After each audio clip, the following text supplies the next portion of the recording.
Clouds. Have you ever noticed how much people moan about them? They get a bad rap. If you think about it, the English language has written into it negative associations towards the clouds. Someone who's down or depressed, they're under a cloud. And when there's bad news in store, there's a cloud on the horizon. I saw an article the other day. It was about problems with computer processing over the internet. A cloud over the cloud was the headline. It seems like they're everyone's default doom and gloom metaphor. But I think they're beautiful, don't you? It's just that their beauty is missed because they're so omnipresent, so, I don't know, commonplace, that people don't notice them. They don't notice the beauty, but they don't even notice the clouds unless they get in the way of the sun. And so people think of clouds as the things that get in the way. They think of them as the annoying, frustrating obstructions, and then they rush off and do some blue sky thinking. But most people, when you stop to ask them, will admit to harboring a strange sort of fondness for clouds. It's like a nostalgic fondness. And they make them think of their youth. Who here can't remember thinking, well, looking and finding shapes in the clouds when they were kids? You know, when you were masters of daydreaming.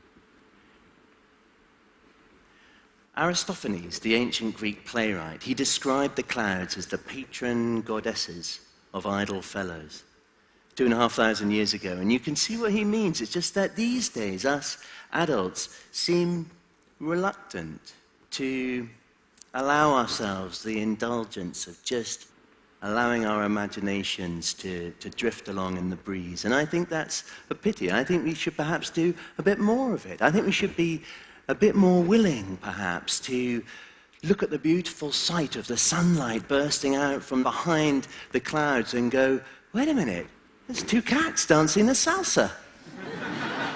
Or seeing the big... Or seeing the big white puffy one up there over the shopping centre looks like the abominable snowman going to rob a bank.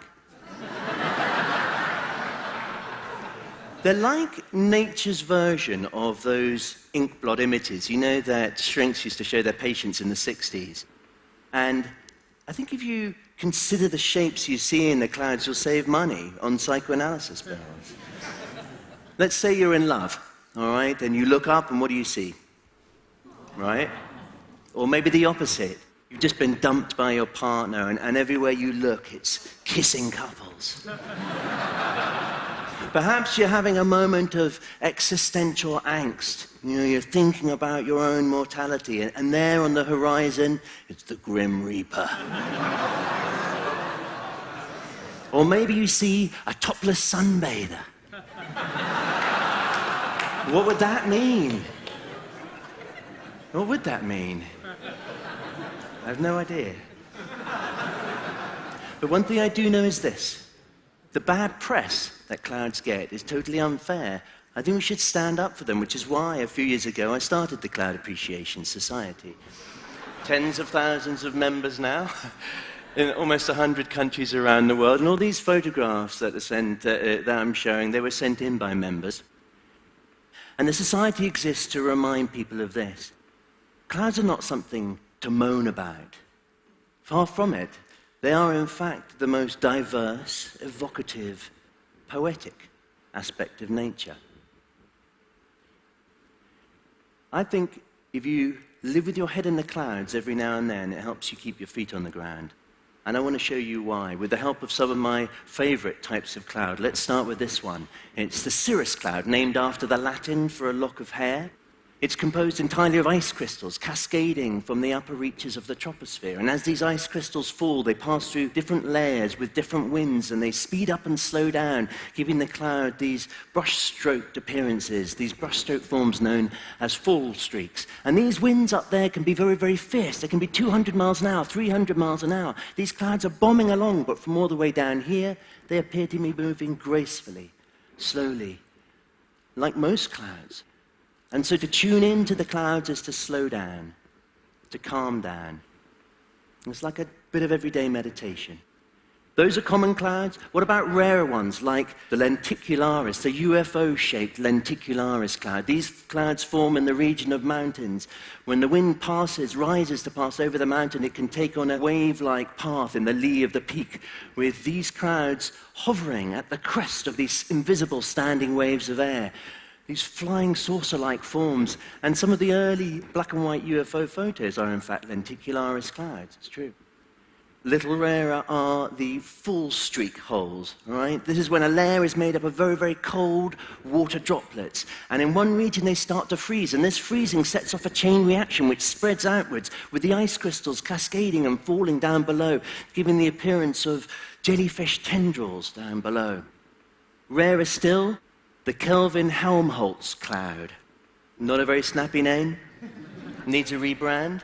This looks like a series of breaking waves, and it's caused by shearing winds. The wind above the cloud layer and below the cloud layer differ significantly, and in the middle, in between, you get this undulating of the air. And if the difference in those speeds is just right, the tops of the undulations curl over in these beautiful breaking wave-like vortices.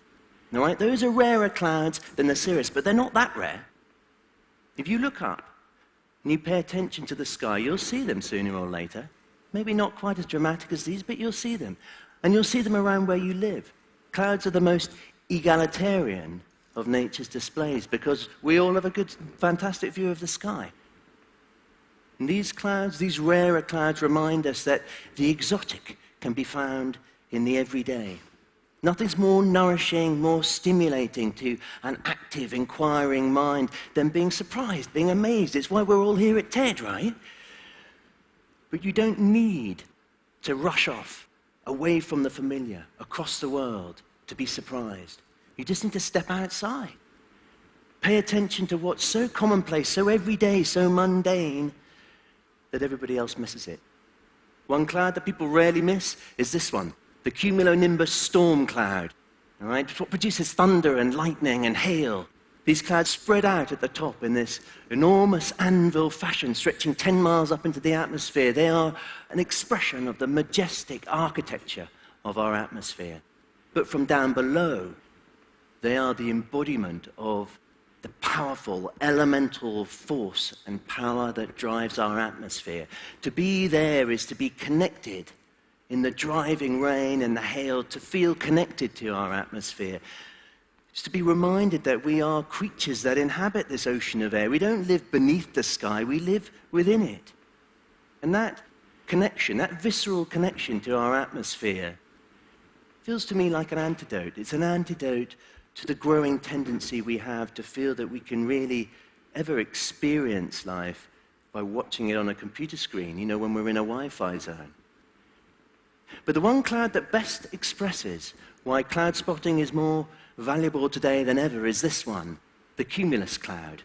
Right? It forms on a sunny day. If you close your eyes and think of a cloud, it's probably one of these that comes to mind. All those cloud shapes at the beginning, those were cumulus clouds. The sharp, crisp outlines of this formation make it the best one for finding shapes in. And it reminds us of the aimless nature of cloud spotting. What an aimless activity it is. You're not going to change the world by lying on your back and gazing up at the sky, are you?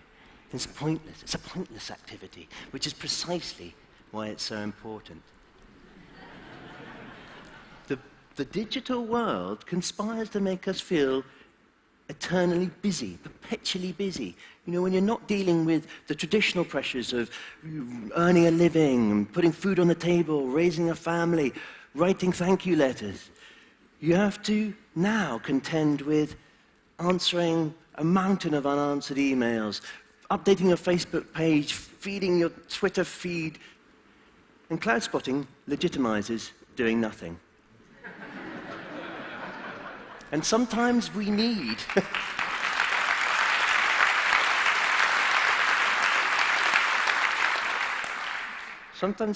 excuses to do nothing.